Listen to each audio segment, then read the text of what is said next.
Initially, I started my military career in the Army.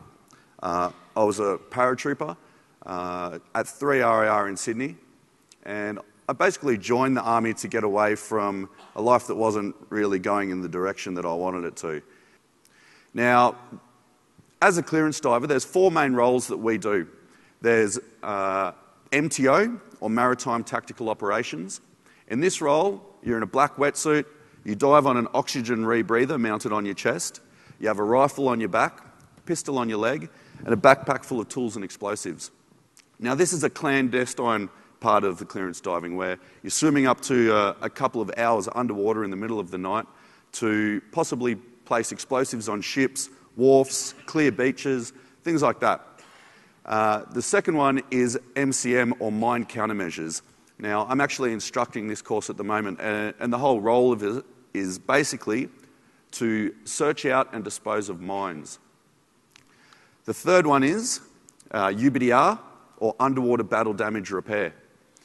Now, in this role, this is where you do a lot of the real work, because there's not always mines out there to find, there's not always enemy out there to blow up, but there's always ships that need work, and there's always damage that needs fixing. So any tools that you can imagine on the surface, we use them underwater. So giant chainsaws, welding guns, broco cutting guns, explosive nail guns, all of that sort of stuff. It's great. And when I worked with those guys, I did things like remove the giant propellers from warships, remove and change out auxiliary propulsion units from mine hunters. And I even had the opportunity to dive to 57 metres and film the lost Japanese midget submarine that's off the coast of Sydney from World War II. So a very rewarding job. Now, the last one, which you may have seen in the movie Hurt Locker, is EOD. As explosives experts under the water, we also are on land. So we get deployed in Afghanistan. I rolled over the side, I had my black wetsuit on, a pair of fins, and that's it. It's just kicking along on my back, and I looked over my left shoulder just to make sure I was going in the right direction.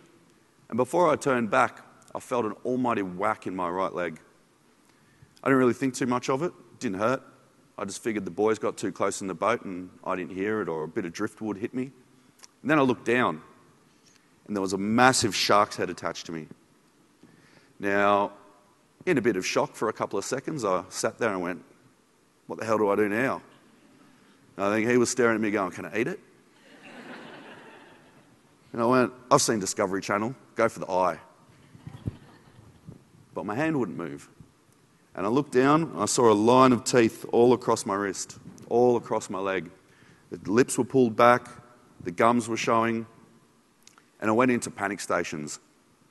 And I went, right, left hand. The shark had me on such an angle that I couldn't reach the eyeball. So I tried to push it off, and my hand just slipped straight off it, like wet, slippery concrete. So I cocked back, and I punched it in the head.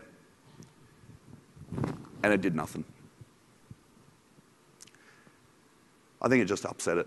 It pissed it off a little bit, because then it started shaking me. Took me underwater, and I thought that was it. I'm dead. Then it brought me up to the surface. I took a gasp of air, and it took me back under and started shaking me all around again. I was basically a rag doll in this monster's mouth. All of a sudden, I was free.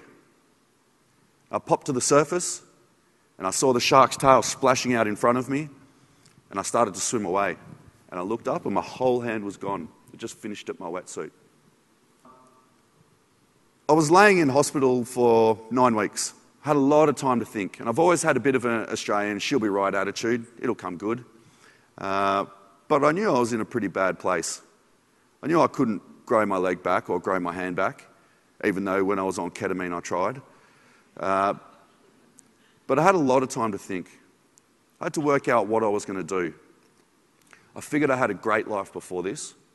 I was travelling the world, diving in tropical locations, hanging out with my mates, drinking beer, getting paid to train, living on Bondi Beach.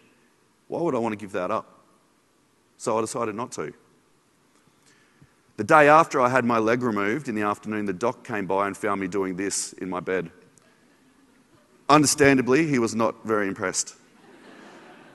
He said I could be shearing the flesh away from the bone and busting my stitches, and I was like, Doc, I'm on drugs, I can't feel it. So I just kept going. I went back to work. teaching and instructing and scaring the crap out of the new trainees when I sneak up on them underwater. But to get back to work was a really, really big thing. Never undervalue someone's desire to get back to an honest job. For me, that was the end goal to all of that training. And then when I got back to work, I set more goals. Initially, I got asked to go and talk to a group of kids with cancer. And I was just thinking, how do you say no to kids with cancer? So I rocked up and I met these amazing children. There was a 19-year-old kid there, both of his hands and both of his legs gone from meningococcal. And I'm trying to inspire them. I walked away from that inspired by these young kids, knowing that I've got nothing to worry about. My life's good. I've got a job, I'm healthy, I'm fit, great friends, nothing to worry about. So those little kids drive me forward whenever I think about them.